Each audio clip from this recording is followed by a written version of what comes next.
From LinkedIn News, I'm Leah Smart, host of Everyday Better, an award-winning podcast dedicated to personal development. Join me every week for captivating stories and research to find more fulfillment in your work and personal life. Listen to Everyday Better on the LinkedIn Podcast Network, Apple Podcasts, or wherever you get your podcasts.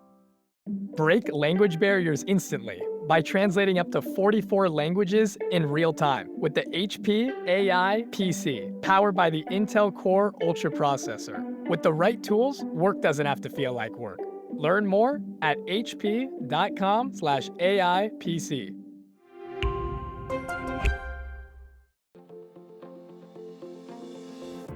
Hello, my friend, and welcome to another exciting episode of Negotiate Anything.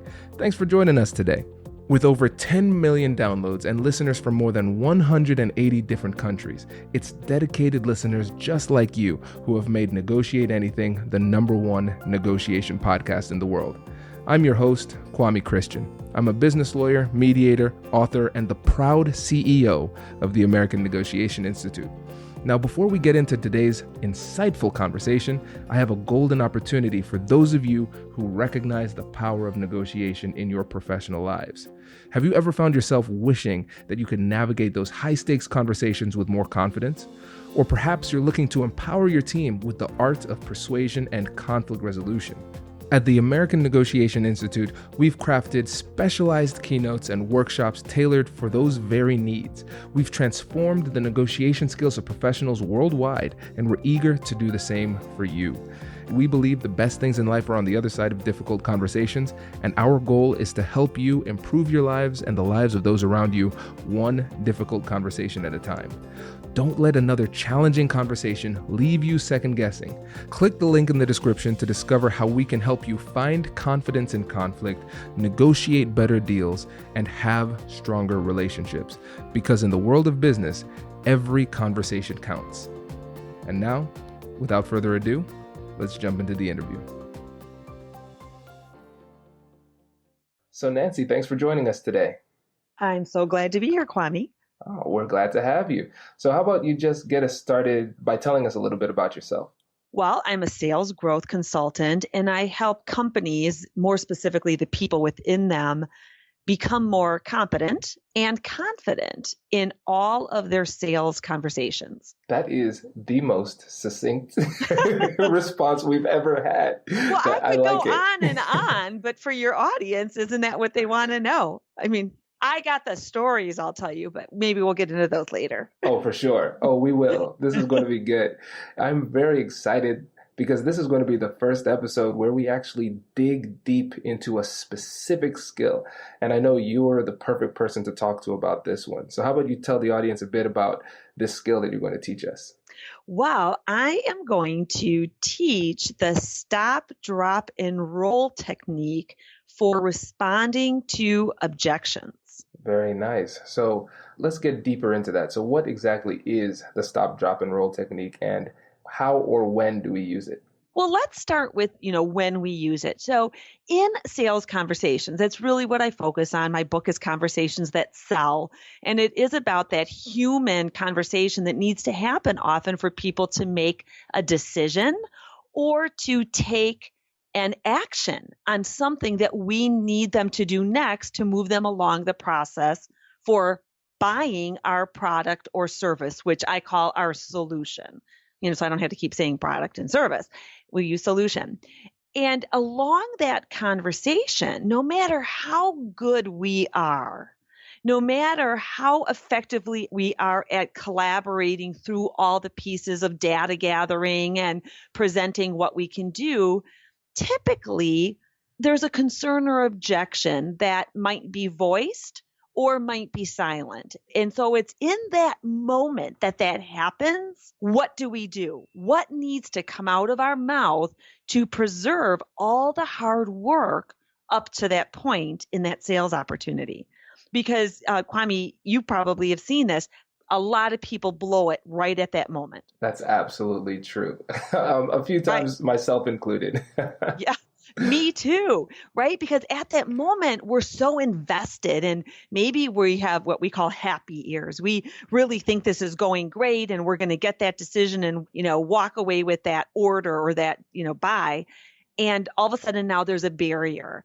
And right then there's the fight or flight reaction that kicks in for us and for that, let's call them the buyer or the prospect, because there's an interruption. It's a disruption to this conversation now because maybe they're afraid to bring up something, that they don't know how we're going to react to, because people as buyers are pretty conditioned that if I raise this, I'm now going to get a hard sell. Like someone's going to really jump on me and try to talk me out of it or talk me into something.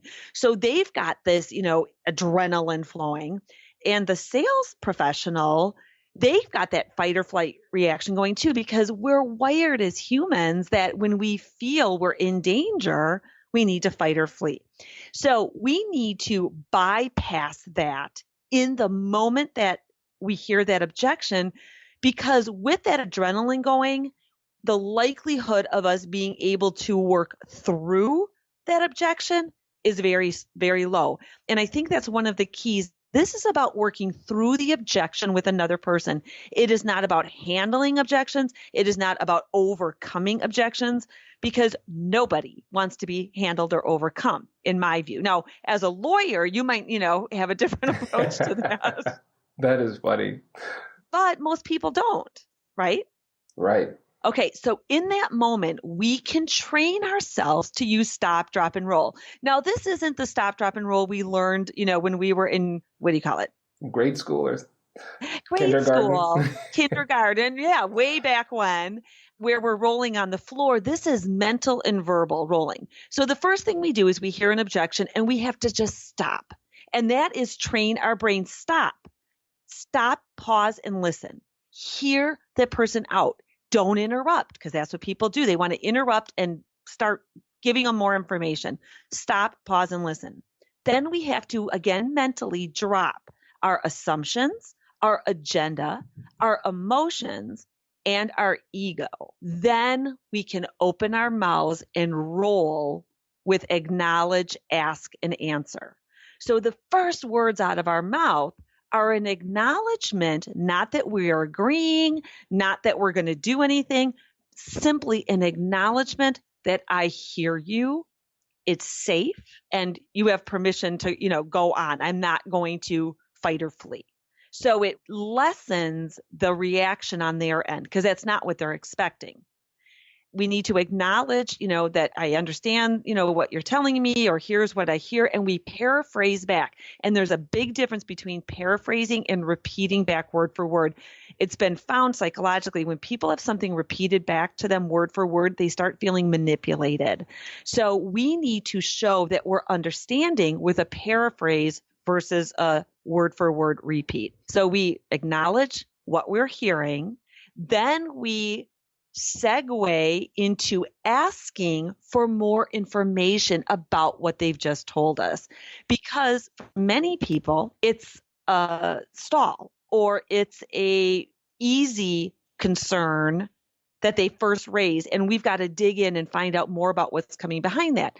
So take, for example, the pricing objection. If somebody says, well, that's just way more than we're willing to spend, you don't know why that's what they're willing to spend. So too often people will jump into starting to offer price concessions or different terms when they don't even know why that's an objection. So they're offering concessions prior to knowing that that's what's going to be needed to work through it. So we have to ask to get more information, to understand what that objection really is from that person's viewpoint, and very specifically keep them talking, which is opposite, I think, in some people's world of persuasion, where we need to persuade through our words.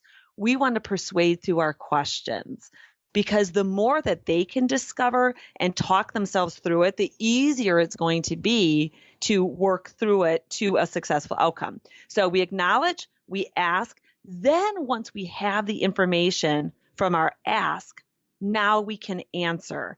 And in our answer, we can then give them suggestions. We can give them hope with ways that we've worked through that with other people. But that then sets the stage then for moving forward in a collaborative way and often coming up with the right solution together. So it's that simple in theory. It's disciplining ourselves to follow that in those first moments. This is really great information. And I have a lot of questions for you based on this because I want to dig deep into this. And so early on, you said that sometimes the objections are silent objections. How do we know when we've experienced a silent objection if they haven't said anything? So I propose that in our conversation, we need to ask for objections. We have to have a place, and we do it after we've presented our solution, that we need to ask for and work through objections, because often people won't raise them. So we have to give them the opportunity. Typically around this point, Kwame, this is when people might have some questions about what, we've just laid out for you. So we're not saying, what's your objection to this? We're giving them an opportunity to ask questions, which often then can come out as a concern or an objection. So we give them that opportunity too. And then, of course, you have to watch their body language. When people start becoming disengaged, or you can tell that they're not focused, or they're fidgeting, or they're, when you're with more than one person, they're like looking at each other. That's a great opportunity to say, I'm sensing that you might have a question about what we're discussing. Feel free. We have to leave that door open or make that door open for them. This is really interesting. And I really like this technique because, like you said earlier, it runs counter to what most people think would be the typical sales approach, because you are essentially ceding a little bit of control to the other side in order to give them the feeling of comfort and security and trust to share their objections or concerns with you. It differentiates you so much from everybody else that they're probably talking to. Right? Because you're continuing in our whole philosophy in any sales conversation is the more that you make it about them, the more attached they are to the conversation and to the process, and the more comfortable they are in making a decision. Right. Now, for our listeners out there who are not in the classic sales role where they're giving pitches per se, how can they use that in interpersonal situations at work or even at home? This applies everywhere. Now, the one caveat is it doesn't work great with teenagers or toddlers. But, in most situations, when somebody is like, for example, say that you're planning on where you're going for dinner tonight, right? And you want to go out for Italian and your wife wants Chinese. But she's not saying, she's just saying, I don't know. I'm not really in the mood for Italian. I'm not sure, and that's when you can say, well, tell me more about what you're, hungry for tonight. And because she's got an objection to Italian, and she'll say, well, Italian, we always go to, Tony's, and, I just am not, I don't like his chairs. They're uncomfortable, whatever the reason is. And right then you can just say, oh, you know what? I guess I never thought about Tony's chairs being uncomfortable. I'm glad that you shared that. Tell me more about the type of atmosphere, you'd like to go to where I can also get Italian food, and now you've given her permission to give you more information about where she's coming from. And then you can go from there. I like it. I'm really excited about this because now I know how to handle that conversation better when it comes up. And I really like the way that you ask that question too, because you used an open-ended statement. Tell me more about blank. And I think that's an underutilized way of asking a question because it doesn't end in a question mark. But asking questions in that way makes people feel more comfortable because it seems less accusatory. Because Kwame, when he's hangry, for our international listeners, hangry is hungry plus angry. When I'm hangry, my questions might come off like, what is wrong with Tony's? Yeah. Which or would elicit why? Exactly why.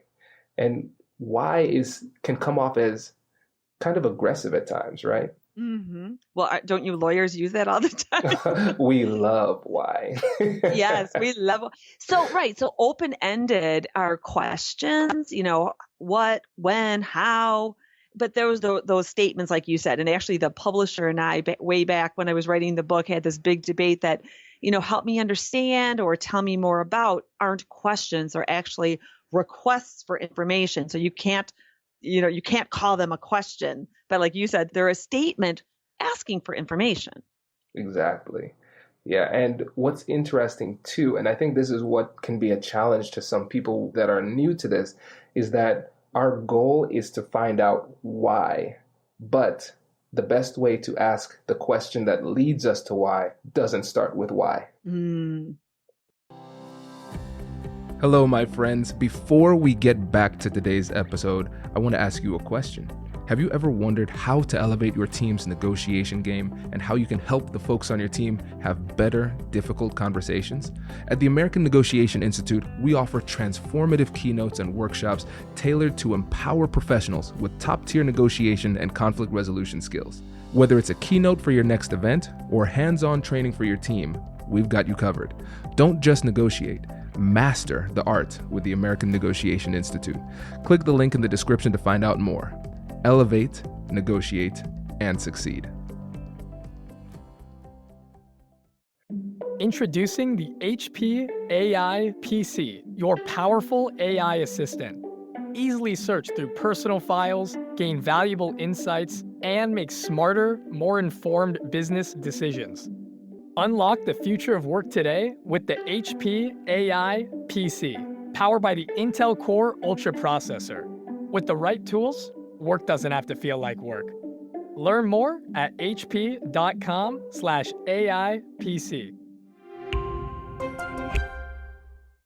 Yeah, it could be, well, what made you think this? Or, well, not, that seems kind of aggressive too, but going the route of the open-ended statements, or using how is another way to get around it that seems a little bit less aggressive. But the goal is to find why, but often asking why in that straightforward method could come off as too aggressive. Recently I had a group of salespeople really challenge me on some of like the universal go-tos that you can have ready in any situation. And I said, one of the best ones is, tell me more about. I agree. You can use that in most situations. Just tell me more about, what you just said. Tell me more about the pricing, situation. Tell me more about how the timing will impact this. Tell me more about those uncomfortable chairs and what else in the environment. Whatever it is, it's something, again, that you're really, if you're, and so much of it has to do with your tone. And if your approach is really seeking to understand, or whether you're trying to gather information to corner them in some way to then sell at them. There's a big difference in approach. So that's why, for me, objections, the more we think of them as, hey, if I get someone telling me an objection, it's a huge opportunity. It's an opportunity to find out where they're really coming from, because once it's out on the table, we can work with that information. And I'm not going to be chasing this afterward without really knowing where it stands. It's an opportunity often to uncover additional ways that they might need your help. Because depending on who you're selling to in a business-to-business situation, often the objections are about now what that person might need to do internally to get something through.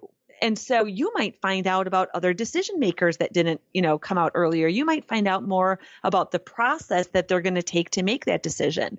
You don't know what you can uncover unless you take that approach that I need to learn more, because the biggest trap, and I listen to recorded sales calls for some clients, to give them feedback and, through our training and such. In this situation, as much as people say, well, I don't really answer, I do this. This is what I do. I want more information. And then you know what? In real time, they jump right to answer. A person says something that they're concerned about or that they object to, and right away that person tries to set the record straight on why they're wrong, or gives those concessions immediately. And both of those either, damage your profitability and the viability of that sale going forward, or, shuts it down right then.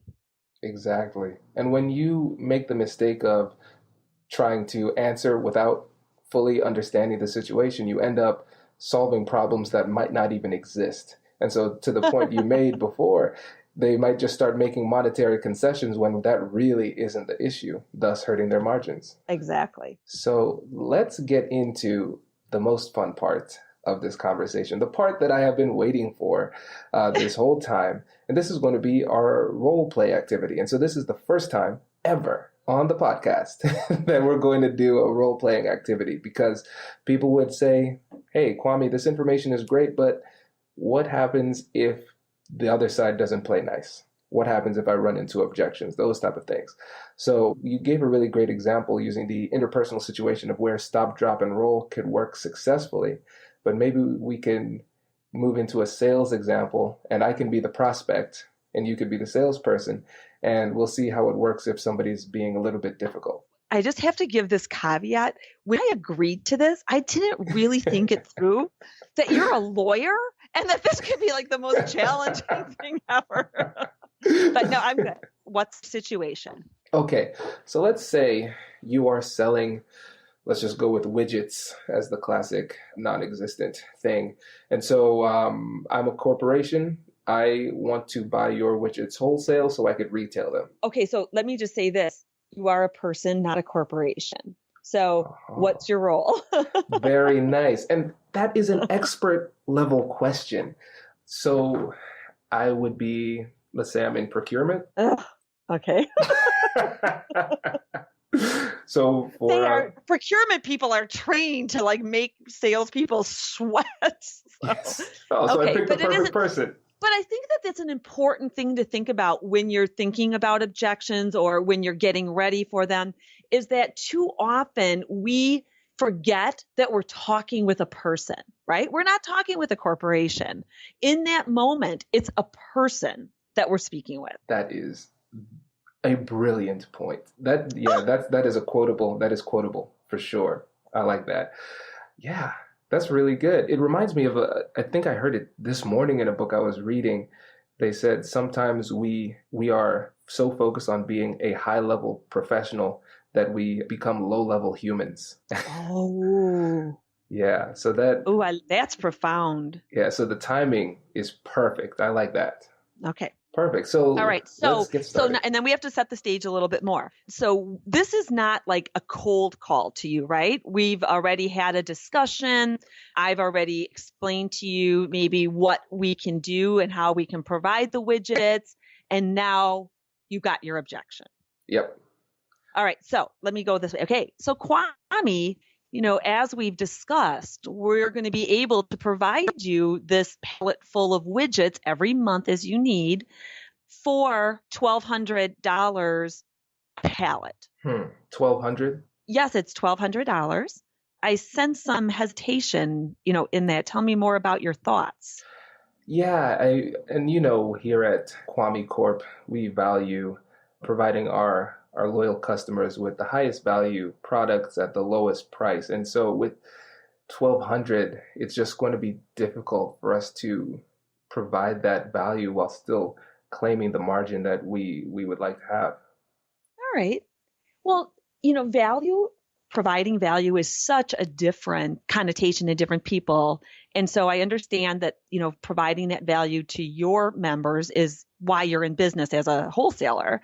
So tell me more about that providing value and the margins that you look for, et cetera. So we want to keep between, let's say, I don't want to give too much proprietary information in this call, but let's just say we want to keep between 15 to 30% margins on our products. But the thing is, we want to make sure that we are only going with industry leaders with the products that we provide for our customers. Okay. So you're looking for the best quality, as you said, the industry leaders, and maintaining that 15 to 30% profit margin on what you're providing. Right. Okay. And so for what we're providing with these widgets, what have you done with that in the past? I mean, do you have a similar quality to what we are offering? What have you found your market is looking for?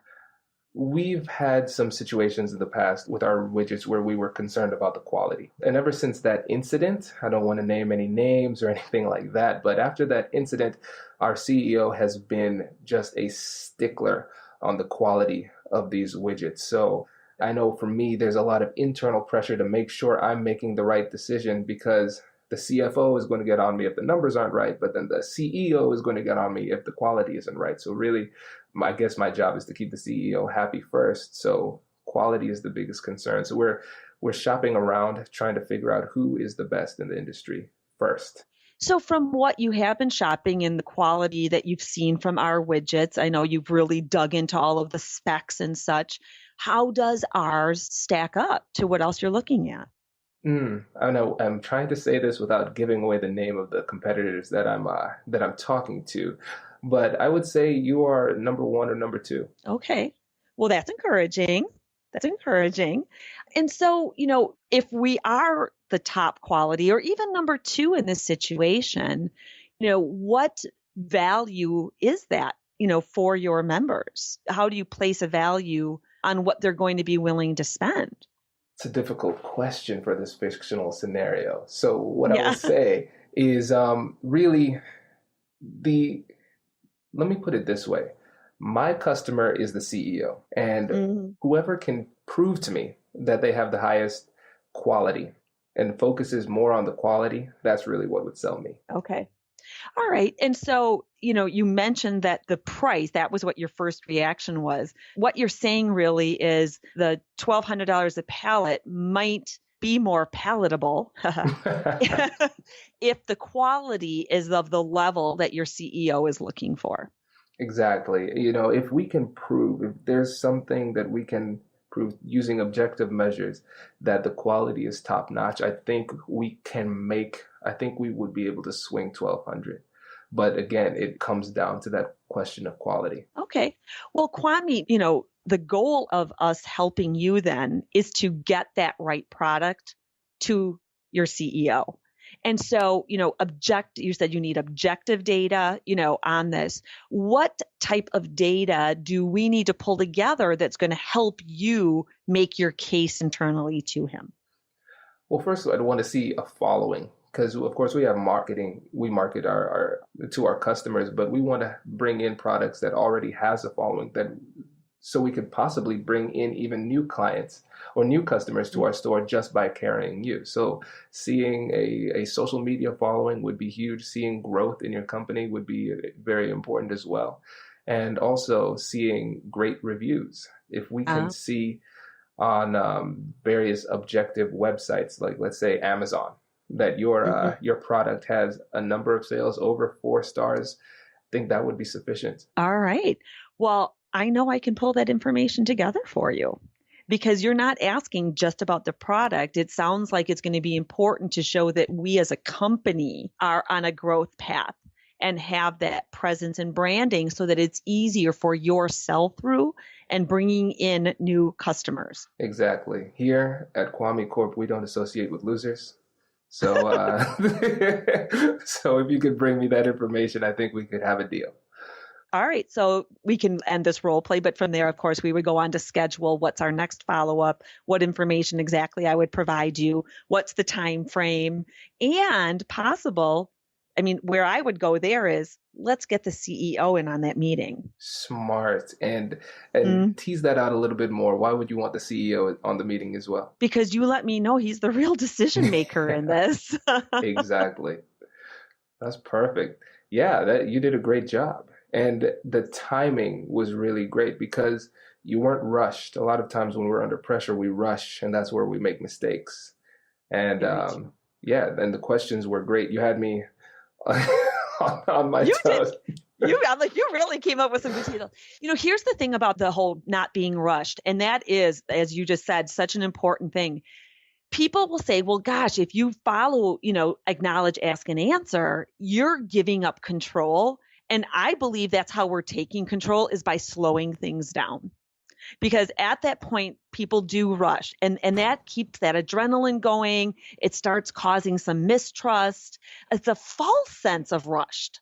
It's slow things down and take control again through your questions, not through what you're telling. You need the right information to share, but you've got to, I say, earn the right to share that information again once you have them engaged back into a conversation, because it felt like a conversation to me after the first question or two versus a negotiation of some sort. Right. And what's interesting, because I was trying to be Tommy Tough guy here. And so you saw my first response was like, what, five words?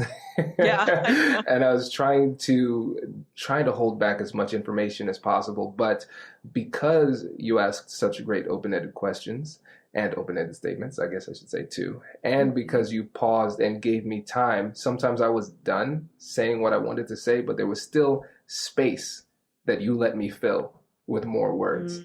And it came off first, obviously, as an objection to price. And I think that's, in certain situations, there are some default objections we go to. And so as an expert in this field, you realize that most likely wasn't the only issue. And so you kept asking questions and found that it was quality. Yeah, and very different from price. Very different than, well, I can cut it to $950 a pallet. Would that work? Exactly. Yeah. Very nice. That was fun. Yeah, that was a lot of fun. I was afraid I was running out of imagination toward the end, but we got through it. So before you go, I want you to share or lay down a challenge to our audience. What is one thing that you think they can do in the next week to be more persuasive? I think it's take the time to prepare. Think about the most common objections you hear. There's typically 2 or 3 of them that you hear most often. And then prepare to maybe get in front of that before it becomes an objection. So if you're always hearing an objection about delivery schedule, for example, what's the reality to those objections, and how can you position the information around that earlier to eliminate that objection before it comes? So, the practical thing is really about preparation. Most common objections, when do you hear them? How might you prevent them before they happen? If you hear them, what are those first couple of questions or open statements that you should be prepared to ask to get them telling you more? And prepare those out so that, in the moment, I've watched this happen. I've heard this happen on recorded calls. In the moment then, when that objection comes up, you can just hear the rep just kind of smile like, I got this. Like, I know exactly what to do right now. I'm not surprised. I'm not whatever. And they can just kind of like just settle back again and really take control without it feeling like they're overcoming or handling that person. Right. This is beautiful. This is really great. Congratulations! You've just joined an elite club. By listening to a full episode, you're now officially on the Negotiate Anything team. So welcome aboard. What most team members do is they subscribe to the podcast because that allows them to automatically get the latest episodes of the show. The best things in life lie on the other side of difficult conversations. Keep learning, keep practicing, and keep getting better. Your relationships will improve, your career will soar, and you'll have the confidence you need to get the most out of these crucial conversations. Again, thank you for joining the team. We're excited to have you, and I will see you in the next episode. I'll catch you later.